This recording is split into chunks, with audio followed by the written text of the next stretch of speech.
Kadang-kadang arus kemodenan itu boleh menyusahkan rakyat, boleh menyusahkan orang ramai, boleh menyusahkan pelancong. Ya. Seperti contoh yang di belakang ni lah. Seorang pelancong daripada Lutinia. Nak beli tiket kereta api tak boleh. Terpaksa guna bayar dengan handphone lah, bayar dengan kad. Tapi dia nak bayar dengan cash. Kan? Bukan semua orang guna keistimewaan yang sebegitu, tidak. Tak semua orang pun. Dia ada ATM card, tapi tidak boleh digunakan di Malaysia.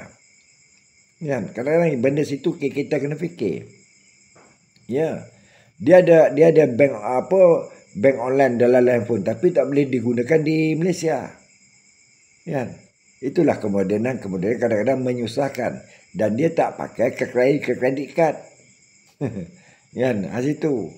Bukan semua pelancong ada kredit card, tak ada. Tak ramai pelancong yang ada travel card ni, tak ada.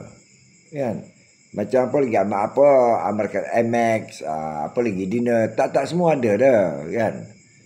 Visa tak semua ada, semua sengket juga. Cuma ada wang lebih, dia datang melawat Malaysia, tapi tak boleh beli gunakan cash money. Yang macam kita rakyat Malaysia ni tahu dah, masing-masing dah ada dah melalui handphone melalui ni, tapi bagi mereka kadang-kadang satu kemajuan tu menyusahkan rakyat, kan? Menyusahkan orang ramai, menyusahkan pelancong.